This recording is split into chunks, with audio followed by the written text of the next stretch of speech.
Memphis is a sports city with the Grizzlies and Tigers dominating fans' attention. But have you heard about esports? It's an online game competition with players from all around the globe.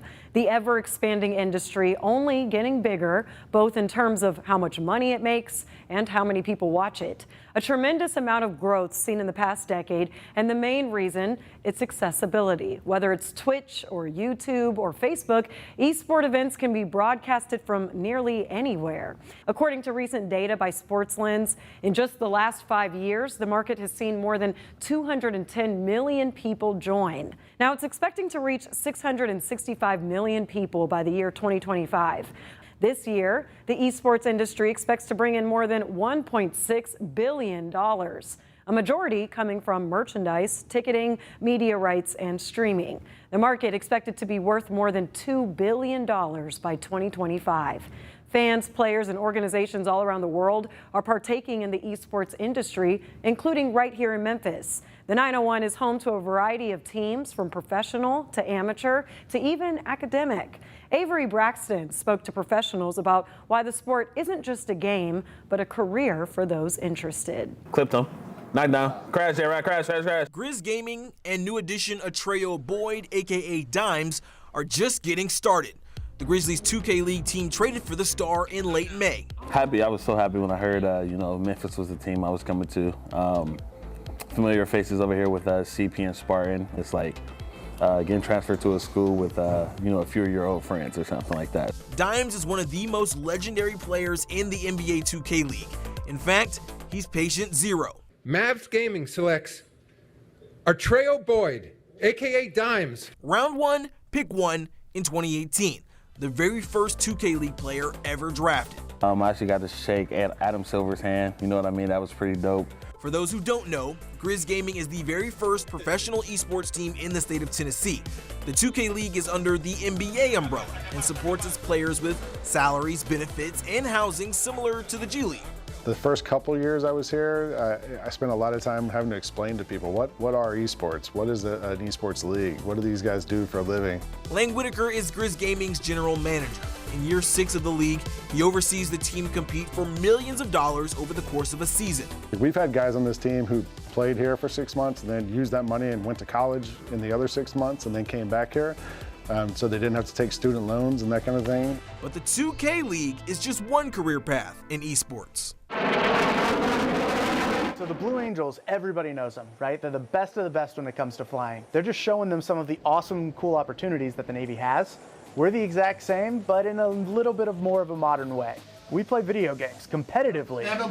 The Blue Angels may be the Navy's most popular traveling attraction, but their esports team is making waves of their own. Bet you die to this. Lieutenant Aaron Jones had been in the Navy for years, but 3 years ago, he got the chance to trade in his Navy whites for esports blue. So I am the captain, the team captain of Goats and Glory, which is the Navy's esports team. We fall under Outreach and Diversity program here, local to Millington. Goats and Glory is the U.S. Navy's official esports team, operating here in Memphis. They travel across the country, serving our country, by generating interest for the armed forces, playing video games. We show up at 8 a.m. in the morning and we play video games till 4 p.m. Usually that's prepping for events we have coming up. Usually big tournaments for games like League of Legends, Overwatch, and World of Warcraft. The 11 members of the team are full-fledged Navy sailors and truly the best of the best when it comes to video games, beating out thousands of applicants in the Navy for the right to rep Goats and Glory. The boss is live, dude. And while gaming 8 hours a day is cool, Jones says like any soldier's weapon, esports is a Navy tool to connect with the next generation of sailor. It's crazy to think that esports has grown this big to a point where even the military realizes, like, if we're gonna hit that next generation over our shared hobby and our shared love, it's gonna be esports. And if it's big enough for the US military, it's big enough for the University of Memphis. U of M just finished their first school year of the newly minted esports undergraduate minor. But classes aren't so much about grabbing the controller. Right now on the academic side, that's not the direction that we've taken.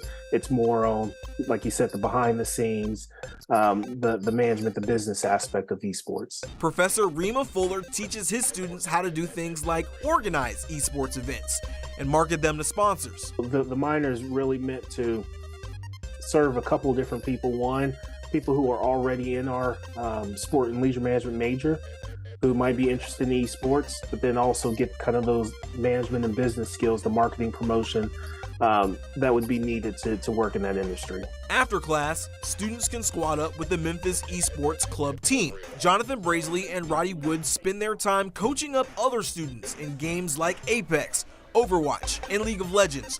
For now, they're a club of around 60 people, but they have bigger aspirations. Officially, we're a club.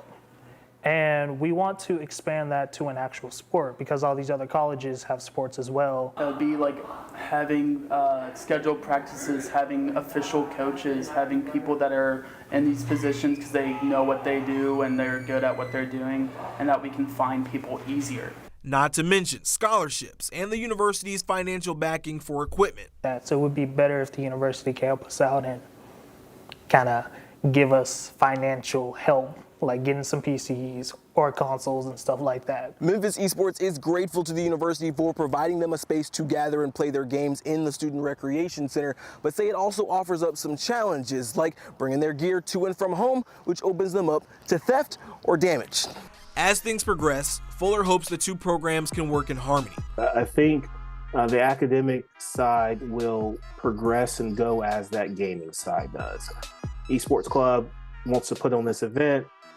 This is a great opportunity for the students in the classes to get hands-on experience of, managing, promoting, marketing the event. And maybe they'll blast their way to wins or careers in esports too. I always tell the parents, if your kid gets in trouble, don't take away their video games. Like, that could be their job. Take away the books. As long as you can understand esports and understand it's a business and understand your role in it and find a role in it, there's lots of different ways you can have a career in esports without actually playing the game.